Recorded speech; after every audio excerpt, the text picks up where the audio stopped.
day I got hacked. A cautionary tale.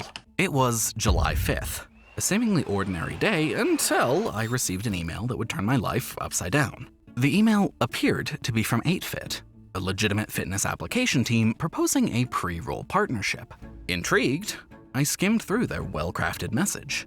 The email claimed that the contact was in a password-protected WinRAR file attached to the email. Despite having updated versions of Windows Defender and 𝐥𝐤𝐬, I made the critical mistake of forgetting that password-protected files can't be scanned by antivirus software. Feeling confident, I extracted the files, and my antivirus didn't raise any alarms. Juggling multiple tasks, I received a phone call, and in my distracted state, I overlooked the fact that the supposed PDF file was actually an executable file. In my haste, I double-clicked the file, expecting a document to open. When nothing happened, a sense of dread washed over me. Seconds before, my antivirus issued a warning. The realization hit hard. I had been hacked. The fatigue from a lack of sleep had clouded my judgment at a critical moment. Panic set in. I knew I had to act quickly to mitigate the damage. Scrambling to secure my accounts. The first action I took was to disconnect from the internet immediately. Understanding the severity of the breach, I knew saving my session tokens was vital. I hastened to change my Gmail password before the hacker could, thereby invalidating their access to my email account. I was fortunate that we have dynamic IPs, which made it more challenging for the hacker to establish a consistent connection through a VPN. Using my mobile device, I managed to change the Gmail password quickly. However, the real nightmare began to unfold as I realized that all my online accounts, my social media, personal accounts, shopping accounts like Amazon, were now potentially compromised because of the active session. I frantically changed passwords, but I was too late for some accounts. Notifications started pouring in, indicating unauthorized attempts to change passwords or log in. The midnight vigil. For several nights, I remained on high alert, anticipating further attacks the moment I let my guard down. The hacker seemed to understand my local time zone, timing their attempts precisely when I might be asleep. The only account I lost irretrievably was my Instagram. I documented the unfolding disaster, capturing images and videos of the hackers' attempts to sabotage my online presence and misuse my credentials for malicious purposes. This evidence was crucial for understanding their tactics and the extent of the damage. Understanding session token hijacking. One valuable lesson emerged from this ordeal. Even advanced security measures can fall short against session token hijacking. Despite using YubiKeys, the hacker managed to compromise my account by hijacking the session token. This token falsely suggested to Google's servers that the hacker was the legitimate user, rendering my security keys ineffective.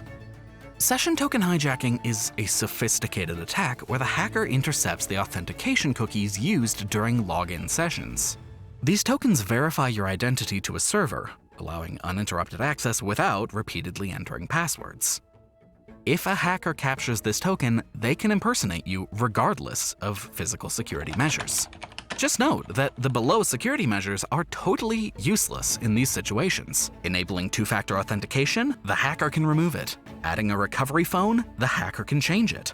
Enabling the Authenticator app, the hacker can change that. And adding a recovery email, the hacker can also change that. Here's a comprehensive guide on what to do if you find yourself in my shoes. Number 1, disconnect immediately. The moment you realize you're compromised, disconnect from the internet to prevent further data transmission. Number 2, change critical passwords. Prioritize changing passwords for your primary email, your financial accounts, and any services linked to your email. Number 3, contact support. If your Google or YouTube account is hacked and you are too late to recover it, reach out to their support teams using a different account. You can contact @TeamYouTube on Twitter or through the YouTube support form. Number 4, monitor account activity. Keep an eye on your account activities for any unauthorized access attempts. Other victims during the past year. Recently, there have been an increased amount of these cyber attacks even on famous YouTubers, and many other small YouTubers have actually lost their accounts for good. You have to act fast, because wasting time could lead to permanent loss of the account. Here are some examples of famous YouTubers who, luckily, managed to get their accounts back thanks to the Google and YouTube support teams. Of course, the situation varies if you're a small or a larger YouTube community, but the process of recovery is almost the same for everyone. The man-in-the-middle, or MITM, attack. A similar vulnerability exists with public Wi-Fi networks, also known as the man-in-the-middle, or MITM, attack. For instance, connecting to a Wi-Fi network that you'd assume belongs to your hotel could expose you to an attacker masquerading as the Wi-Fi provider. Once connected, the attacker could intercept your data, leading to session hijacking or credential theft. How to prevent all of this from happening in the future? Number 1, enroll in Google Advanced Protection Services using 2 passkeys.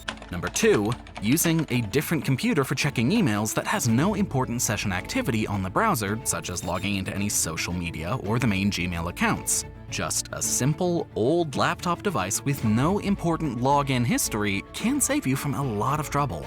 But make sure it has antivirus features. Number 3, don't use the same Gmail account or YouTube for collaboration or other sponsorship purposes. Number 4, keep an eye on your Gmail active device sessions from the Security tab from time to time to see if there's any unfamiliar or unknown devices connected to your account. Number 5, don't use free public Wi-Fi. Lessons learned and final thoughts. The primary goal of many hackers is not to steal your account for personal use, but to exploit your followers' trust. They often upload malicious content, appearing as free tools or gifts designed to infect more people. The ultimate aim is to spread their malware through trusted and influential channels. So, in conclusion, while online security measures are vital, they are not infallible. Stay vigilant. Regularly update your knowledge on cybersecurity threats and ensure you have recovery plans in place. Remember, the best defense is a proactive and informed approach to your online security.